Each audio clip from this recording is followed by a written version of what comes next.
राज्यातून आलेले आमचे सर्व शेतकरी बांधव आणि भारतीय जनता पार्टी किसान मोर्चाचे पदाधिकारी भगिनी आणि बंधूंनो, मी सर्वप्रथम आपल्या सर्वांचे अतिशय मनापासून आभार मानतो की आज आपण या ठिकाणी माझ्या सत्काराचा कार्यक्रम आयोजित केला। खरं म्हणजे मी जीवनामध्ये फार कमी सत्कार स्वीकारतो, शक्यतोवर सत्कारांपासून दूर राहतो। पण ज्यावेळी किसान मोर्चाने आम्हाला सत्कार करायचा आहे असं सांगितलं, त्यावेळी मला एक संधी दिसली की या निमित्ताने महाराष्ट्रातल्या शेतकऱ्यांशी संवाद करता येईल, दोन गोष्टी त्यांच्यापर्यंत पोहोचवता येतील, आणि म्हणून मी हा सत्कार स्वीकारला। आणि तुम्ही विचारलं कुठे घेणार, म्हणाले आम्हाला मुंबईला घ्यायचं आहे।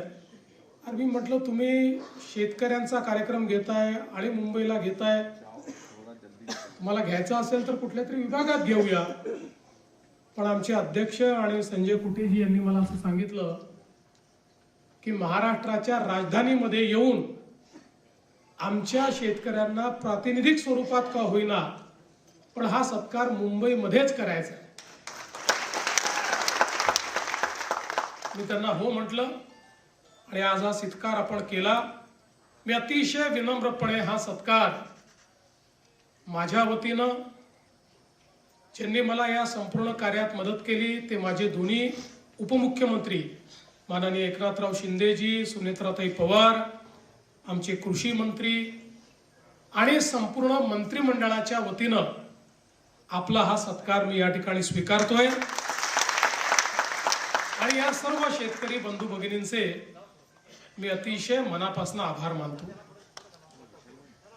खरं तर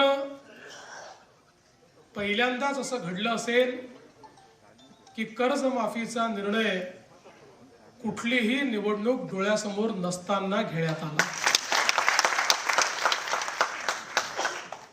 मागच्या निवडणुकीमध्ये आपल्या जाहीरनाम्यात शेतकऱ्यांना कर्जमाफी देण्याचं आश्वासन आपण दिलं होतं आणि त्यानंतर खूप चांगल्या पद्धतीनं संपूर्ण महाराष्ट्रामध्ये अभूतपूर्व अशा प्रकारचं यश आपल्याला मिळालं। त्यानंतर नगरपालिकेच्याही निवडणुका झाल्या, महानगरपालिकेच्याही झाल्या, जिल्हा परिषदेच्याही झाल्या। सगळ्या निवडणुकांमध्ये भारतीय जनता पार्टी आणि महायुतीला महाराष्ट्राच्या जनतेने भरभरून दिलं आणि न भूतो अशा प्रकारचं मॅन्डेट, अशा प्रकारचा विजय आपल्याला मिळाला। केवळ राजकीय विचार केला असता तर समोर आता कुठली निवडणूक उरलेली नाही। त्यामुळे आता पुन्हा 2029 ला लोकांसमोर जायचं आहे, तर 29च्या जानेवारीत आपण कर्जमाफी करू अशा प्रकारचा राजकीय विचार आपल्याला करता आला असता। पण आपल्याकरता कर्जमाफी असेल, शेतकऱ्यांच्या हिताचे निर्णय असतील, हा कुठलाही निर्णय राजकारणाशी संबंधित नाही। राजकारण आपल्या जागी आहे, ते आपण करतो, ते करावंही लागेल। पण शेतकऱ्याचं हित बघत असताना कुठल्या गोष्टीमध्ये शेतकऱ्यांना कधी कुठला निर्णय हिताचा असेल याचा विचार करून तो निर्णय घेतला पाहिजे।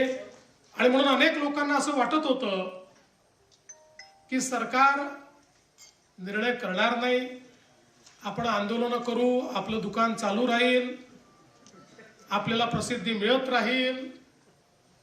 परंतु त्यांना हे माहिती नव्हतं, हे महायुतीचं सरकार आहे, हे शेतकऱ्यांच्या देवाभाऊचं सरकार आहे।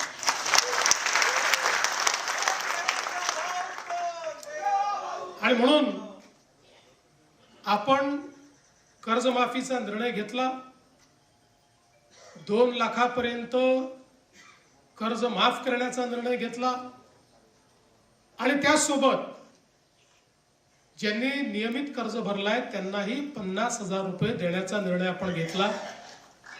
हे खरं आहे की हा निर्णय घेत असताना एक अट आपण टाकली होती आणि ती अट अशी होती की 2019च्या कर्जमाफी योजनेमध्ये ज्यांना त्याचा फायदा मिळालाय त्यांना या योजनेचा फायदा मिळणार नाही। राज्यामध्ये 2008 ला देशाची कर्जमाफी झाली आणि 2009 ला राज्याची कर्जमाफी झाली। 2009च्या कर्जमाफीमध्ये तेव्हाच्या सरकारने 2008च्या कर्जमाफीतल्या लोकांना वगळलं।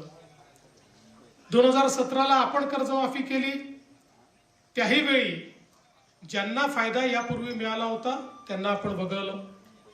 2019 ला कर्जमाफी झाली। 19च्या कर्जमाफीमध्ये तेव्हाच्या सरकारने, मगाशी कुटे साहेबांनी सांगितलं की 2017 ला ज्यांना कर्जमाफी मिळाली होती त्या सगळ्यांना वगळण्याचा निर्णय घेतला।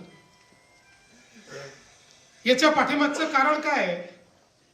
तर आताही आपण कर्जमाफीच्या संदर्भात जी समिती तयार केली होती त्या समितीने आपल्याला अहवाल देताना हे सांगितलं की याचा फायनान्शियल इम्पॅक्ट मोठा नाही, 3-4 हजार कोटी रुपयेच लागतील, परंतु आपल्याकडची जी बँकिंग सिस्टीम आहे, बँकांची जी व्यवस्था आहे, जर कर्ज भरण्याची सवय ही सुटली किंवा अनेक वेळा सवय सुटत नाही पण शेतकऱ्यांना असं वाटतं की आपण भरून टाकल्याने कर्जमाफी झाली तर आपल्याला काय मिळणार, आणि म्हणून या भीतीपोटी अनेक वेळा शेतकरी त्या ठिकाणी कर्ज भरत नाहीत आणि मग नंतर दोन्हीकडनं अडचणीत येतात। आणि म्हणून साधारणपणे लगतच्या कर्जमाफीतल्या लोकांना पुन्हा डिफॉल्ट झाला असेल तर कर्जमाफी देऊ नये अशा प्रकारचा निर्णय आपल्या समितीने दिला होता। तरीही ज्यावेळेस मी बघितलं की अशा प्रकारचे शेतकरी किती, तर लक्षात आलं की 12 लाख शेतकरी आहेत। ज्या 12 लाख शेतकऱ्यांना या योजनेचा लाभ मिळणार नाही।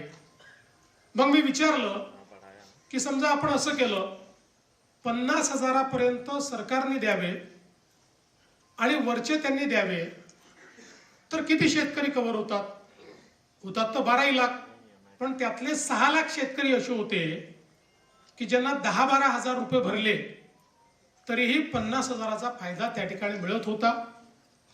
आणि म्हणून दोन्ही गोष्टी त्यात होत होत्या, शेतकऱ्याला फायदा मिळत होता आणि पुन्हा जो काही रिपोर्टमध्ये म्हटलं होतं की कर्ज भरण्याची प्रवृत्ती कमी होऊ नये या दृष्टीनं तुम्ही कारवाई करा, ती कारवाई देखील आपल्याला करता येत होती।